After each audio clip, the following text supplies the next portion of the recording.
మాతృదేవోభవ.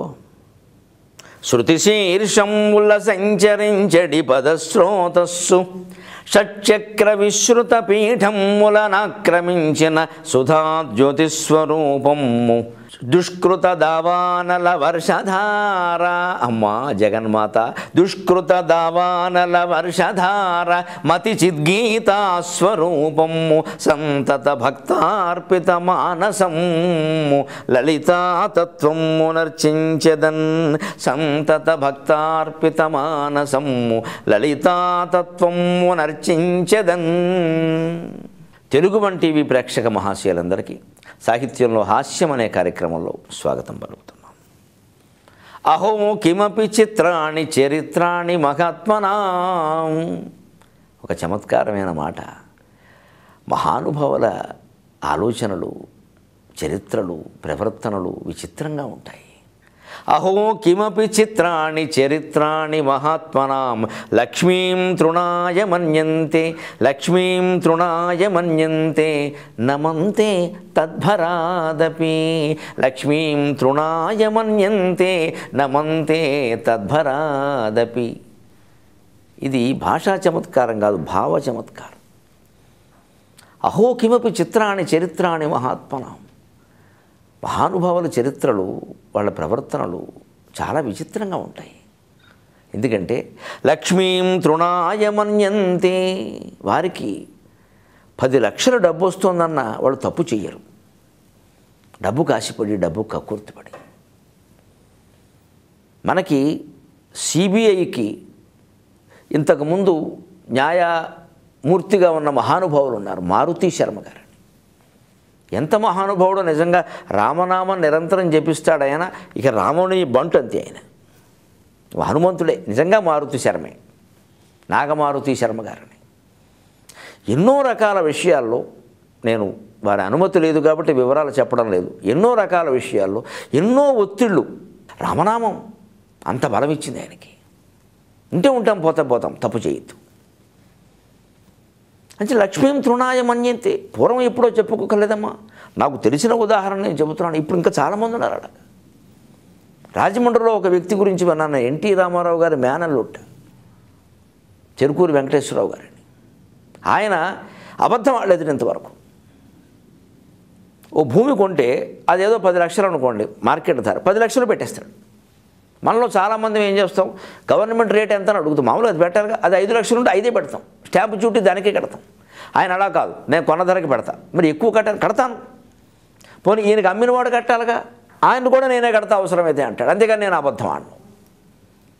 హరిశ్చంద్రులు, శ్రీరామచంద్రులు, హనుమంతులు మన కళ్ళ ఎదురుగా ఉన్నారు. పురాణ కథలతో పాటు వీరి జీవితాలు కూడా మనం చెప్పుకోవాలి. దీనికి కులభేదం లేదు. వాళ్ళు డబ్బుని గడ్డిపరకలా భావించబట్టే కదా అలా ఉన్నారు. చిత్రం చూడండి, చమత్కారం ఎక్కడుందంటే లక్ష్మీం తృణాయ మన్యంతే. డబ్బుని, లక్ష్మి అంటే లక్ష్మీదేవి అని చెప్పకూడదు. డబ్బుని గడ్డిపరకగా భావించారు. ఇక్కడ లక్ష్మీదేవిని గడ్డిపరక అని అనకూడదు మనం. లక్ష్మి అంటే సంపదను గడ్డిపరకగా భావించారు. కానీ నమంతే తద్భరాదపి, అది చమత్కారం. గడ్డిపరక ఎంత బరువు ఉంటుంది? చిన్నగా ఎంత ఉంటుంది? అదో గరికిపాటి ఎంత బరువు ఉంటుంది. కానీ దాని బరువు కూడా వారు తట్టుకోలేక వంగిపోతారు. వంగిపోవడం అంటే వినయంగా ఉండడం. వారు ఆశించకపోయినా వారికి డబ్బు వస్తే ఆ డబ్బు వచ్చినందుకు వాడు చాలా వినయంగా ఉంటారు. ఎక్కడా గర్వం కనపడదు. బంధుమిత్రులను అందరినీ చూసుకుంటారు. కావలసిన వాళ్ళకి ఆ డబ్బు దానం ఇచ్చేస్తూ ఉంటారు ఎప్పటికప్పుడు. ఉంటే ఇబ్బంది. పూర్వం పెద్దలు అసలు భోజనానికి ముందు ఇంటరుగు మీద, వీధరుగు మీద అటు ఇటు తిరిగి ఎవరో ఒకరు వీధిలో వాళ్ళని పిలిచి భోజనం పెడితే కానీ భోజనం చేసేవారు కాదు. అసలు అతిథికి భోజనం పెట్టకుండా భోజనం చేయడం పాపం అని ఉంది మనకి. ఖచ్చితంగానే కాదు, కానీ ఆ ధర్మశాస్త్రం కోసం అలా చెప్పారు. మంచి పని కదా అని అలా చెప్తే చేస్తారని. అర్థవాద వాక్యాలు అంటారు వీటిని. అంటే అలా చేయడం కోసం చెబుతారు. ఇక ఒకరోజు ఏదో మనం అతిథికి పెట్టకపోతే మహాపాపం వచ్చేస్తున్నాను కాదు అక్కడ. కానీ ఆ దృష్టిలో పెట్టుకోవాలి. అలాంటి వాళ్ళు ఉన్నారు. ఎంత డబ్బు వచ్చినా వినయంగా ఉండేవాళ్ళని కూడా మనం చూస్తున్నాం. ఎక్కడా కొంతమంది జమీందారులను నేను చూస్తాను, వాళ్ళకి ఎన్ని వేల కోట్ల వ్యాపారాలు ఉన్నాయో వాళ్ళకే తెలియదు. కానీ ఎంత వినయంగా ఉంటారంటే అసలు ఏమండి ఈ మాటల కోసం మేము కూర్చుంటున్నామండి, మీ మాటలు వింటామండి అంటే ఒకసారి వణుకొస్తుంది. అసలు ఇటువంటి వాళ్ళకి మనం చెప్పేందుకే ఉందని ఉన్నారు, ఇప్పటికే ఉన్నారు. అదే చెబుతున్నాడు ఇక్కడ. వారు సంపదని తృణప్రాయంగా భావిస్తారు. తృణం అంటే బరువు ఉండదు కదా, మరి వారు ఎందుకో వినయంగా ఉంటారు. అంత సంపద ఉండి అంత సంపద వారి నెత్తి మీద భౌతికంగా ఉన్నప్పుడు వారు మరి బరువుకు వంగుతారుగా. మరి గడ్డిపరకైతే బరువు ఉండకూడదుగా. ఇదేమిటిది? వారి భావనలోనేమో అది గడ్డిపరక, కానీ ఆ గడ్డిపరక భారానికి వారు చాలా వంగిపోతున్నారు. లక్ష్మీం తృణాయ మన్యంతే నమంతే తద్భరాదపి. ఆ బరువును కూడా వారు భరించలేక వంగిపోతున్నారు. ఏమిటండి? ఎంత నేర్చుకోవాలి మనం దీని నుంచి. నేర్చుకుందుముగాక. కిమహో కిమపి చిత్రాణి చరిత్రాణి మహాత్మనాం లక్ష్మీం తృణాయ మన్యంతే నమంతే తద్భరాదపి. ఇప్పుడు మరొక చమత్కారమైన పద్యం. అలాగే కొంతమంది ఎంత ఆస్తి ఉన్నా కొద్ది కాలంలోనే దాన్ని పోగొట్టుకుంటారు. ఏళ్ల మీద కాదు, వేళ్ల మీదే పోగొట్టుకుంటారు. దాని మీద వచ్చింది ఒక సామెత, నానాటికి తీసిగట్టు నాగం బొట్టు వచ్చింది. మామూలుగా అయింది అబ్బాయి. ఇదివరకు 4 ఎకరాలు ఉండేవి, ఇప్పుడు 2కి వచ్చింది, ఇక 1. నానాటికి తీసిగట్టు నాగం బొట్టు. పరీక్షల్లో కూడా అనేవాళ్ళు మా చిన్నతనంలో. మార్కులు ఏదో బళ్ళు చేరాక మొదటిసారి నెలకు ఒకసారి పరీక్షలు పెడతారుగా, అప్పుడు కనుక ఏదో 25కి 15 వచ్చాయి అనుకుందాం. అంతకంటే పెంచుకోవాలి కదా, అప్పట్లో అంతే వచ్చేవి. మళ్ళీ 2వ నెల పరీక్ష పెట్టినప్పుడు 14, 10, 9 అయితే నానాటికి తీసిగట్టు నాగం బొట్టు అనేవారు. ఇది ఎందుకు వచ్చిందంటే, ఏనాటి అగ్రహారము మీనాటికి కండ్రిగయ్యే మీ పని తీరన్ మానాడు మాన్యమయ్యను నానాటికి తీసిగట్టు నాగం బొట్టు. ఇది బ్రాహ్మణుల్లో ఏర్పడినటువంటి సామెత అని చెప్పచ్చు. ఇతరులకు కూడా వర్తించడం ప్రధానంగా బ్రాహ్మణుల మీద వచ్చింది ఈ చమత్కారం. ఎందుకంటే గొప్ప గొప్ప అగ్రహారాలు ఇచ్చేవారు బ్రాహ్మణులకు. అగ్రహారం, అగ్రవర్ణమైనటువంటి వారికి హారము ఒక బహుమతి అనుకోండి ఇచ్చింది. పైగా దాని ఉద్దేశం ఏమిటంటే చాలామందికి తెలియక ఏదో ఆ ఊరంతా వారికి రాశారనుకుంటారు. అసలు అగ్రహారం పద్ధతి ఏమిటంటే నాకు తెలిసినంత వరకు, పెద్దల వల్ల తెలిసినంత వరకు, ఆ అగ్రహారం ఆయకట్టు ఒక 500 ఎకరాల భూమి ఉందనుకోండి, 500 ఎకరాల శిస్తు ప్రభుత్వానికి కట్టకుండా ఈ బ్రాహ్మణికి కట్టేవారు. ఆ శిస్తు ఆయన అనుభవించడమే, ఆ పొలం అంతా ఆయనది కాదు. అంటే ప్రభుత్వం తరఫున ఆయనే ప్రతినిధి. ఎందుకు చేసేవారు? వారు వేదం చదివేవారు, వారు ఎక్కడికి వెళ్ళరు, వారి ఇంట్లోనే వారు ఉంటారు. కానీ వారు ఆ వేద పఠనం చేయడం వల్ల, ఆ వేదస్వరం వల్లే దేశమంతా సుభిక్షంగా ఉండదు, లోక కళ్యాణం జరుగుతుంది. సాయంత్రం పూట కాస్త ముహూర్తాలు అవి పెట్టేవారు, మంచి మాటలు చెప్పేవారు. దానివల్ల ఆ ఊరంతా ధర్మం ఉంటుంది. ఏదైనా వస్తే ఆయన దగ్గరికి వచ్చేవారు, తగాదాలు తీర్చేవారు. పెద్ద ఆయన చెప్పారు మనం వినాలి, పండితులు వారు చెప్తుంటే వినమే అనేవారు. ఇలా ఒక ఊళ్ళో ఒక క్రమశిక్షణ ఉండేది. ఇవాళ ఎవరు చెప్పినా ఎవరూ వినని పరిస్థితి వచ్చింది. అన్నీ పోగొట్టుకున్నాం మనం. అగ్రహారాల పరిస్థితి. అందులోనే చిత్రం ఏమైందంటే, ఎవరికైనా డబ్బు ఇవ్వడం మంచిదే, బ్రాహ్మణులకు, కవులకి, కళాకారులకు అందరికీ ఇవ్వాలి. కానీ ఎప్పుడూ కూడా అది ఒక పరిమితిని మించి ఇవ్వకూడదు. ఒక ఉపన్యాసం మనకి నచ్చింది, 5,000 ఇవ్వచ్చు, 10,000 ఇవ్వచ్చు, 25,000 ఇవ్వకూడదు. ఎంత గొప్పవాడైనా ఇవ్వకూడదు, మొహమాటం లేదు. అక్కడి నుంచి ఆయన ప్రతి ఉపన్యాసానికి 25,000 ఆశిస్తాడు, 50,000 ఆశిస్తాడు. పైగా వాళ్ళు 25 ఇచ్చారు, నువ్వు 50 ఇమ్మంటాడు. అక్కడి నుంచి 50కి ఆయన చేసేస్తాడు. ఎవరో కొంతమంది ఇవ్వగలరేమో, అందరూ ఎక్కడ ఇవ్వగలరు? పైగా ఈ డబ్బంతా ఈయన ఏం చేసుకుంటుంటే ఖచ్చితంగా సప్తవ్యసనాలు పట్టేస్తాయి. అంతే కదా, ఒక పండితుడు ఇంత డబ్బు ఏం చేసుకుంటాడండి? సప్తవ్యసనాలు పట్టే, లేదా ఆయన బాగున్న వాళ్ళ పిల్లలు చెడిపోతారు. మొత్తం పరోక్షంగా ఆ కుటుంబం చెడిపోవడానికి మనం కారణమయ్యాం ఇంత డబ్బు ఇచ్చి. లేదా దొంగతనంగా ఎక్కడో దాచిపెడతాడు, రేపు పొద్దున బయట పెడితే పరుగు పోయింది. అందుకే ఈ అగ్రహారాలు ఇవ్వడం వల్ల ఏదో కొంత మేలు జరగచ్చు, కానీ కళకి, వేద విద్యకి గౌరవం ఏర్పడవచ్చు. కానీ వాళ్ళ తరం వరకు బాగానే ఉంది. తర్వాత ఏమైంది, కొడుకులకి వాళ్ళకి 50 ఎకరాల పొలం వసూలయ్యి అలా వస్తూ ఉంటే, కొన్నాళ్ళకి ఆ వసూలయ్యే ఆదాయం మించి ఆ పొలాలు కొనేశారు. 2 ఎకరాలు, 3 ఎకరాలు, 4 అలా కొనేస్తే మొత్తం ఊరంతా వాళ్ళదే. ఇక అక్కడి నుంచి కొడుకులు సంధ్యావందనం చేయడం కూడా మనసు. వేదన నేర్చుకోకపోక సంధ్యావందనం, 50 ఎకరాల పొలం ఉంది మాకేమిటండి, ధాన్యం వచ్చి పడుతున్నాయి అని అరుగులు మీకు కూర్చున్న కబుర్లు, ముక్కుపోడాలు, ఇంకా అనకూడదు కానీ రకరకాల వ్యసనాలు, దుర్వ్యసనాలు, ఇక అధర్మాలు, భార్యకు అన్యాయం చేసే విధంగా వాళ్ళ పేర పొలాలు రాసేయడం అనేకం జరిగాయి. అప్పుడే వచ్చింది ఇది. ఏనాటి అగ్రహారం, ఎప్పటిదయ్యా బాబు అగ్రహారం, ఎప్పుడో 50 ఏళ్ల క్రితం అంది. మీనాటికి కండ్రిగయ్యి, అగ్రహారం కంటే ఒక 200 ఎకరాల ఆయకట్టు అనుకోండి, ఇక్కడికి కండ్రిగయ్యింది. అంటే కండ్రిగ అంటే అది ఏదో ఒక కొంచెం అగ్రహారం కంటే తక్కువది, కొంచెం పెద్ద, ఒక 100 ఎకరాలు, ఓ 50 ఎకరాలు, 60 ఎకరాలు, 100 దాటకుండా ఉంటే దాన్ని కండ్రిగా అనేవారు. పశ్చిమ గోదావరి జిల్లా ఒక ఊరు కూడా ఉంది కండ్రిగా అని. పాలకోవాకి ప్రసిద్ధి అది, కండ్రిగ పాలకోవా అంటారు. అక్కడికి వెళ్ళిన వాళ్ళు ఖచ్చితంగా పాలకోవా కొనుక్కుని తింటారు. కండ్రి కంటే ఒక 60-70 ఎకరాల ప్రాంతం అన్నమాట. మీనాటికి కండ్రిగయ్యి మీ పని తీరన్, మీరు కూడా దాన్ని ఓహో పెళ్ళిళ్ళకి భోజనాలకి వాడేగా మానాడు మాన్యమయ్యను. మాన్యం అంటే అది 10-20 ఎకరాలు దాటదు. శాకల మాన్యం, మంగళ మాన్యం, బ్రాహ్మణ మాన్యం, భోగం మాన్యం కూడా ఉండేవి పూర్వం. మనం అంటే భోగం అనగానే అపార్థం చేసుకుంటాం మనం. భోగం వేరు, వేశ్య వేరండి. విశ్వనాథ సత్యనారాయణ గారు 1000 పడగల్లో చాలా రాస్తారు ఈ విషయాల గురించి. భోగం వాళ్ళు వేరు, వేశ్యలు వేరు. వేశ్యలు ఈ వ్యభిచార వృత్తిలో ఉండొచ్చు, భోగం వాళ్ళు ఉండాలని లేదు. భోగం వాళ్ళు ఉండే భోగం స్వామివారికి శ్రీకృష్ణస్వామి ఆలయం అనుకోండి, శివుడికి కూడా జరిపేవారు. భోగం జరిపితే భోగం స్వామివారి భోగంలో వాళ్ళని నాట్యం చేసేవారు. అంచేత భోగపు వారు అనేవారు. ఆ భోగపు వారు మనుషుల భోగం వాళ్ళకని తయారైపోయింది. పదం అర్థం మారింది, మనుషుల ప్రవృత్తులు మారాయి. పదార్థం మారింది, పదార్థం మారింది, పరమార్థం పోయింది. ఇలా ఎన్నో జరిగే సంస్కృతులు. కాకినాడలో ఓ చెరువు భోగందాని చెరువు అని పేరు. దాన్ని ఏదో బోట్స్ క్లబ్ అంటారు, పూర్వం పేరు అదే. అంటే ఆ దేవాలయానికి అంకితమై భోగం వృత్తిలో ఉన్న ఒక ఆవిడ నాట్యం చేసేవాడు. ఆవిడ వేరే రకంగా మనం అనుకోకూడదు, తప్పది. ఆవిడ పేరు ఆ చెరువు తవ్వించారు. ఆవిడ తవ్వించింది ఆ చెరువు. అది ఆవిడ సంపాదించిన ఆస్తిలో ప్రజల ప్రయోజనం కోసం ఆవిడ తవ్వించింది ఆ చెరువు. భోగందాని చెరువు అనేవారు. నిజానికి గొప్ప విషయం అదే. రెడ్డి గారి చెరువు, చౌదరి గారి చెరువు, అది ఎంత గొప్పదో భోగందాని చెరువు అంతే గొప్పది. నిజానికి బోట్స్ క్లబ్ అని పేరు మార్చకుండా ఉంటే ఆ చరిత్ర ఉంటే అందరికీ తెలిసేది. భోగం వాళ్ళు కూడా చాలా మంచి పనులు చేశారు, ఎందుకు వాళ్ళని అవమానించి మాట్లాడాలి? ఈ షోకు పేరు మీద పేరు మార్చేస్తే పాత చరిత్రలు గుర్తు లేకుండా పోతున్నాయి. వాళ్ళు చాలా గొప్ప పనులు చేశారు. అలాగా ఆ భోగం వాళ్ళకి భోగం మాన్యం, చాకల మాన్యం, మంగళ మాన్యం, బ్రాహ్మణ మాన్యం అలా ఉండేవి.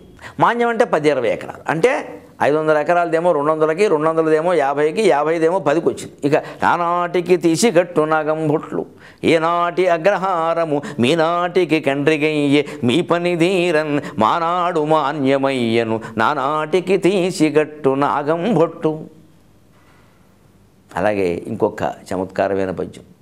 ఒక చిన్నతనంలో ఇది చిన్నపిల్లలకి ఇంటి పని కింద ఇచ్చేవారు, పిల్లల మేధాశక్తిని పెంచడానికి. ఒరే ఇవాళ ఏమి 10 సార్లు రాయడం, 20 సార్లు చూడకుండా రాయడం ఇలాంటివి ఏం లేవురా, ఈ పద్యం అర్థం తెలుసుకురండి అని ఇచ్చారట. అద్దెర భన్న అని ఓ శతకం ఇది. డిఎస్ గణపతిరావు గారని వైజాగ్లో ఉన్నారు, ఇప్పటికీ గొప్ప మంచి వైద్యులు, వారు మంచి పద్యకవి, వారు రాశారు ఈ పద్యం. అద్దెర భన్న శతకం. తోక వెనకాల నుండును టీ కప్పున నుండు మండు టెండల నుండును మోకాలు ముందు నుండును ఆకాశము పైన నుండు అద్దిర భన్న. చమత్కార పద్యాలు, ప్రహేళికా పద్యాలు అంటారు. కాస్త బుద్ధితో ఆలోచిస్తే కానీ సమస్యలు తెగవు. తోక వెనకాల నుండును, తోక వెనకాల ఏముంటుంది? ఆకాశం ఖాళీ ఉంటుంది. టీ కప్పున నుండు, టీ కప్పులో ఏముంటుంది? టీయే ఉంటుంది, ఇంకేముంటుంది? అంటే ఒకటే పదార్థం అన్నింటిలోనూ ఉంటుంది, అది ఏమిటో కనుక్కో, దాని రహస్యం అది. ప్రశ్న, ఒరే ఇవన్నీ చూసుకుని మీరు ఏముంటుందో చెప్పండి రా. తోక వెనకాల ఉంటుంది, టీ కప్పులో కూడా అదే ఉంటుంది. మనం ఏముంటుందని ఆలోచిస్తున్నాం మనం. మండు టెండల నుండు, అదే మండు టెండలో కూడా ఉంటుంది. మోకాల ముందు నుండు, మోకాలకి ముందు అదే ఉంటుంది. ఆకాశం పైన నుండి, ఆకాశం పైన కూడా అదే ఉంటుంది.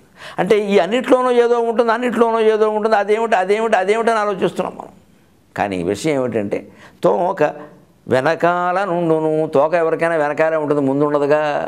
ముందున్నా కూడా ఏరుకైనా వినాయకుడికైనా తొండం అంటారు, తోక అనరు. తోక వెనకాల నుండును అంటే అర్థం తెలియదు. తోక వెనకాల నుండును. టీ కప్పున నుండు అంటే టీ కప్పులో ఏదో ఉంటుందని కాదు, టీ కప్పున నుండు, టీ కప్పులోనే ఉంటుంది, మరి నేల మీద ఉంటుందా? మండు టెండల నుండు అంటే మండు టెండల్లో ఏదో ఉంటుందని కాదు, మండుట ఎండల నుండు. మండడం అనేది ఎండల్లోనే జరుగుతుంది, నీళ్ళలో ఎందుకు జరుగుతుంది? మోకాలు ముందు నుండును, మోకాలికి ముందు ఏదో ఉంటుందని కదా, మోకాలే ముందుందిగా. మోకాలికి ముందు, కాలుకి ముందు మోకాలేగా. చాపినా చాపకపోయినా, ముడిచినా ఉండేది మోకాలి. అందుకని మోకాలే ముందు ఉంటుంది. ఆకాశము పైన నుండు, ఆకాశం పైన ఉంది. అద్దిర భన్న, ఆకాశం పైన ఏదో ఉంది కదా, ఆకాశమే పైన ఉంది కదా. తోక వెనకాల నుండును టీ కప్పున నుండు మండు టెండల నుండును మోకాలు ముందు నుండును ఆకాశము పైన నుండు నద్దిర భన్న. ఇలాంటివి ఎన్నో రకాల చమత్కార పద్యాలు ఉన్నాయి మనం నేర్చుకోవడానికి వీలుగా. అవి పిల్లలకి నేర్పి ఆలోచింపజేయడం ద్వారా బుద్ధి వికసింపజేస్తే అసలు అదే తెలివితేటలు బాగా పెరుగుతాయి. ఎంతసేపు చదువు అంటే ఏదో పాఠం చెప్పడం, ప్రశ్నలు కూడా మనమే రాయించేయడం, లేకపోతే నెట్లో వెతుక్కోమండం, దాన్ని అక్కడ రాయమండం. ఇవాళ టిక్కు నొక్కుతున్నారు, అక్కడ రాస్తున్నారు. వీడు సొంతంగా ఆలోచించట్లా. ఇంకా కనీసం వెతుక్కోవడం వరకు కొంత నయమే. కానీ పూర్వం విద్యలో ఏమిటంటే సొంతంగా బుద్ధిని ఆలోచింపజేసేవారు. ఆ సొంతంగా ఆలోచించడంలోనే కొత్త విషయాలు తెలుస్తాయి. ఆ కొత్త విషయాలు లోకానికి చాలా ఉపయోగపడతాయి. అలాంటి ప్రయత్నమే మనం పిల్లల విషయంలో చెయ్యాలి బాగాను. అప్పుడు వాళ్ళు బాగా వృద్ధి చెందుతారు. అలాగే ఈ వారం ఒక మంచి సామెత, వంకలైనమ్మ డొంకట్టు గడిచిందంట. ఏమిటి ఇందులో ఉండే చమత్కారం అంటే, కొంతమందికి ఏదో కావాలని అనిపిస్తుంది, దానికి ఏమీ కారణం ఉండదు, ప్రతిదానికి ఏడుపు మొహాలు, ఆ కోరికలు ఎంతకీ తీరవు. ఎప్పుడు ఎవరో బాధ పెట్టారని చెబుతూ ఉంటారు. అంటే ఏడవడానికి ఏది వంక లేకపోతే డొంకట్టు గడిచిందంటే ఆ దొడ్డు వైపు గడితే ముళ్ళ డొంకలు ఉంటాయి. తనే కావాలని ఆ డొంకను పట్టుకుని ఒళ్ళంతా గీక్కుంది మరి గీక్కోదు పట్టుకున్నాక. అంటే జీవితంలో ఏడవలసిన పరిస్థితుల్లోనే మనం తెచ్చుకోకూడదు, అవి వస్తాయి. అవి రావడానికే భారతంలో ఒక మాట చెబుతారు శాంతి పర్వంలో, ఐశ్వర్యం పట్టడానికి యోగం కావాలి, శని పట్టడానికి మన బుద్ధి చాలన్నారు. ఐశ్వర్యం పట్టడానికి యోగం కావాలట, కానీ శని పట్టడానికి మన బుద్ధి చాలయ్య అన్నారు. అంచేతను ఎప్పుడు ఏడవడమో ఏడిపించడమో లక్షణంగా కలిగిన వాళ్ళు ఏమీ కారణం లేకపోతే డొంక పట్టుకుంటారు. వీళ్ళు మూడో డొంక అదిగో పట్టుకుని గీక్కుందా, నువ్వు పట్టుకున్నా గీక్కోదా, మరి పట్టుకోమని ఎవరు చెప్పారు, నువ్వు తినగా ఇంట్లో కూర్చోకుండా. అలాగా వంకలేనేమో డొంకట్టు గడిచింది. కొంతమందిని ఏడుపులు వాళ్ళ గొడవలు మనం పట్టించుకోవాల్సిన అవసరం లేదు. ఎప్పుడు ఏదో వంక పెడుతున్నప్పుడు, ఇప్పుడు ఉదాహరణకు అంతా బాగా నడుస్తున్నా సరే ఏదో వంకర వ్యాఖ్యానం చేయడం, ఏమిటి దానివల్ల కలిసి వచ్చేది ఏమిటి? ఏం లేదు, మనం ప్రతిపక్షం కాబట్టి ఒప్పుకోతుంది. శుభ్రంగా పుష్కరాల్లో స్నానం చేస్తారు, అన్ని ఏర్పాట్లు బాగున్నాయి, ప్రేక్షకులందరూ చెబుతున్నారు బాగున్నారు, భక్తులందరూ చెబుతున్నారు బాగున్నాయి. కానీ ఇలా గట్టెక్కగానే పత్రికలు వాళ్ళ ప్రకటించగా ప్రభుత్వ వైఫల్యం. ఎక్కడ వైఫల్యం? అంతా బాగానే ఉందిగా, ఏలా మేము ప్రభుత్వం విమర్శిస్తాం అంతే. లేకపోతే ఎక్కడ విషయం అక్కడ కదిపి వారు ఎందులోనో 1 కోటి 200 కోట్లు మింగేశారని, అక్కడ సందర్భం లేదు. అది ఇదే వంకలేనమ్మ డొంకట్టు గడవడం అంటే ఇంక ఏమీ వంక పెట్టడానికి లేదు. భక్తులందరూ వస్తున్నారు, స్నానాలు చేస్తున్నారు, అన్ని కోట్ల మంది వచ్చినా కూడా ఉభయ రాష్ట్ర ప్రభుత్వాలు అంత జాగ్రత్త తీసుకున్నాయంటే నిజంగా మెచ్చుకోవాలి. ఈసారి ఏర్పాట్లో ప్రభుత్వాలను మెచ్చుకోవాలి. దోషాలు ఏమన్నా ఉంటే ఇతరులు ఉన్నాయేమో కానీ ప్రభుత్వాన్ని విలువ చాలా శ్రద్ధగా చేశారు. 12 రోజుల పాటు చంద్రబాబు నాయుడు గారి ప్రభుత్వం అయితే అక్కడ ఉండిపోయింది పూర్తిగా. ముఖ్యమంత్రి సహా హారతి సహా అన్ని కార్యక్రమాల్లో పాల్గొన్నారు. ఎంత గొప్ప విషయం ఇది! హిందూ ధర్మానికి ఎంత ఔన్నత్యం దీనివల్ల, వాడు ఎంత ప్రాధాన్యం ఇచ్చారు దానికి. అటువంటి ప్రభుత్వం మంచి పనులు చేసిన మనం మెచ్చుకోవాలి. ఏదో తేడా వస్తే పోనీ అందాం. కానీ వంకలేనమ్మో డొంకట్టు గడిచిందనంటే ఏమీ దొరకకపోతే అదిగో మెట్ల మీద ఏదో కొంచెం మరి బాగుంది, మెట్ల మీద నీళ్లు ఉంటాయి, జారపోతే ఏమవుతుంది? పెద్ద విషయం. ఏ చిన్న తేడా వచ్చినా, ఏదో చిన్న అగ్ని ప్రమాదం జరిగితే ఏదో జరుగుతాయి, అంతమంది ఉన్నాక దాని చర్యలు తీసుకున్నారు కానీ దానివల్లే జరిగింది. పైగా ఇటీవలండి నమస్కారం పెట్టి చెప్పిన సెంటిమెంట్లు వ్యాపింపచేస్తున్నారు బాగా. ఇలా చేయడం వల్ల అలా జరిగింది, అలా చేయడం వల్ల ఏదైనా సరే తార్కికంగా మాట్లాడాలి ప్రజల్లో మాట్లాడేటప్పుడు. ఆ తర్కం లేకుండా భయపెట్టకూడదు. ఇప్పుడు అలా గుడ్డి నమ్మకాలు వ్యాపింపజేస్తే ఏదైనా చెప్పొచ్చు, ఎంతమంది అయినా చెప్పొచ్చు. అందుకే వంకలేనేమో డొంకట్టు గడిచిందన్నట్టుగా మనం కారణాలు వెతకద్దు. ఏదైనా ఉంటే చెబుదాం, దాన్ని పర్వాలా. అలాగే ఇంకొక జాతీయం తిలకాష్ట మహిష బంధనం అంటారు, చమత్కారమైన మాట. ఏదో ఒక సభలో తెనాలి రామకృష్ణుడికి ఇంకొకళ్ళకి ఏదో వాదన జరిగిందిట. ఆ అవతల పండితుడు ఉంటే ప్రతిదానికి గ్రంథం ఏ గ్రంథం అని అడుగుతాడు. అందుకని ఈయన ఏం చూశారంటే ఏ గ్రంథం అంటే ఏం చెబుతాం, ఆయన శక్తి కొద్దీ ఏదో వాదిస్తున్నాడు. అందుకని ఈయన ఇంటి దగ్గర నుంచి బయలుదేరేటప్పుడే ఒకటి ఏదో చుట్ట పెట్టుకుని, మంచి గుడ్డమూడ చుట్ట పెట్టుకుని ఇలా పట్టుకుని, తాటాకు కట్లా ఉంది, అది తాటాకులు ఇలా పైకి కనపడేలా పెట్టేసి వెళ్ళి సోమం పట్టుకుని ఆ గుడ్డలా తీశాడు. నేను చూసి వాదిస్తున్నాడు, ఆయన సొంతంగా చెబుతాడు. ఈయన ఆ గ్రంథం ఏమిటి అన్నాడు. తిలకాష్ట మహిష బంధనం అన్నాడు. అంటే వాడికి అర్థం కాలే అసలు అది. ఆ గ్రంథం నుంచి నేను మాట్లాడుతున్నాను, ఆయన దగ్గర ఆ గ్రంథం లేదు, ఆయన చదవలేదు. ఈయన అడిగిన దానికి ఆయన చెప్పలేకపోతున్నాడు. ఓడిపోయాడు అవతల వాడు. వెళ్ళిపోయాక రాజుగారు ఏమిటయ్యా రామకృష్ణ ఇందాక నుంచి గుడ్డ తీస్తున్నావు తప్పితే లోపల ఏం లేదు, గుడ్డ తీస్తున్నావు మూస్తున్నావు, ఇంతకే అందులో ఉన్నదేమిటి? ఆ తిలకాష్ట మహిష బంధనం ఏమిటంటే ఏమీ లేదండి, ఒక నువ్వుల కాడాను, తిలకాష్టం అంటే నువ్వుల కాడ, పేరు కలవడం కోసం తర్వాత తిలకాష్ట మహిష బంధనం అని పెట్టేసరికి అదేదో పెద్ద అబ్బో మను చరిత్ర వశిచరిత్ర స్వారోచిష మను సంభవం అన్నట్టుగా గొప్ప గ్రంథమేమో అనుకుంటారు కొంతమంది. అలాగా పేర్లు చెప్పి భయపడతారు, మనం భయపడకూడదు. అసలు మనిషికి ఎప్పుడు ఈ సాహిత్యం ఆధ్యాత్మికత అనేవి ధైర్యాన్ని నేర్పాలి తప్ప భయాన్ని నేర్పకూడదు. ఉన్న భయాన్ని పోగొట్టే విధంగా ఉండాలి ఆధ్యాత్మికత ఎప్పుడు. అంతేగాని ఏదో చెప్పి భయం పడితే అమాయకులు జనమంతాను ఆ భయంలో పడిపోతారు. చేస్తే పుణ్యం పర్వాలేదు, చేయకపోతే పాపం అనే మాట రాకూడదు. సమయం వచ్చింది కూడా చెబుతున్నా, పుష్కరాల స్నానం చేయకపోతే పాపమని ఎక్కడా లేదు, పొరపాటును కూడా అనుకోవద్దు. ఏడాదంతా చేయొచ్చు, ఎక్కడైనా చేయొచ్చు. రాజమండ్రి అని, కొవ్వూరని ఎక్కడా లేదు, ఎక్కడైనా చేయొచ్చు. గోదావరి పాయ నీరు ఎక్కడ ఉంటే చెయ్యలేని వాళ్ళు ఓ బిందె నీళ్ళు ఇంటికి తెప్పించుకుని చేయొచ్చు. ఆ నీళ్లు నెత్తి మీద చల్లుకోవచ్చు. అనేక ఉపాయాలు ఉన్నాయి. మన సంస్కృతి ఎప్పుడు సులభంగా హాయిగా ఉంటుంది తప్ప మనుషుల్ని ఇబ్బంది పెట్టదు. అంచేత ఈ యాతనలకు లోను కాకుండా ఎక్కడికి కదలవలసిన అవసరం లేకుండా చేయండి. కదలగలిగిన వాళ్ళు వెళ్ళి హాయిగా, ఎవరు ఎప్పుడు ఉండరో తెల్లరకటి సమయంలో ఎవరు ఉండరు, అప్పుడు వెళ్ళి చేయొచ్చు హాయిగా. అనుభూతి పొందేలా ఉండాలి స్నానం కూడాను. కేవలం ఆధ్యాత్మికత, అనుభూతి రెండు, భౌతికం మానసికం. నదిని కలుషితం చేయకూడదు, అది భౌతికం. అనుభూతి పొందాలి, చక్కగా కూర్చొని చేయగలగాలి, అది ఆ మానసికం. ఇక దివ్యత్వం, పుష్కరుడు సింహరాశిలో, గురుడు సింహరాశిలో ప్రవేశించాడు. ఆ దివ్యత్వం భగవంతుడి దేవల మనకు కూడా వస్తుంది, అది ఆధ్యాత్మికం. ఆ మూడు ప్రయోజనాలు మనం సాధించుకుందాం. అలాగే ఇంకా ఏడాది ఉంది కాబట్టి 12 రోజులు కదా అని అయిపోయింది అనుకోతే, ఇప్పుడే అసలైనటువంటి పుష్కరాలు ఉరికే అది ప్రారంభం అయితే 12 రోజులని ఎందుకన్నారంటే 12 ఏళ్ళకి సంకేతంగా 12 రోజులను కుదించారు. అందుకని ఆ 12 ముఖ్యం, మిగిలింది కాదని కాదు. హాయిగా ఎప్పుడైనా ఇంత ట్రాఫిక్ జామ్లో ఇరుకుని ఇబ్బంది పడకల ఇప్పటికి కూడా చాలా అవకాశాలని, మీరు ఎక్కడికి వెళ్ళగలిగితే. పైగా గోదావరి తీరవాసులకు అది తప్పనిసరి, మిగిలిన వాళ్ళు అందరూ రావాలని ఏం లేదు. వస్తే వెళ్ళొచ్చు, లేకపోతే లేదు. మళ్ళీ కృష్ణా పుష్కరాలు వస్తున్నాయి, అప్పుడు కొంతమంది వెళ్ళొచ్చు. అలా మన పండుగల్ని మనం అర్థం చేసుకుని భౌతికంగా నైతికంగా మన మనస్సులను బాగు చేసుకుందాం. మళ్ళీ వచ్చే వారం కలుద్దాం. అంతవరకు తెలుగులో మాట్లాడదాం.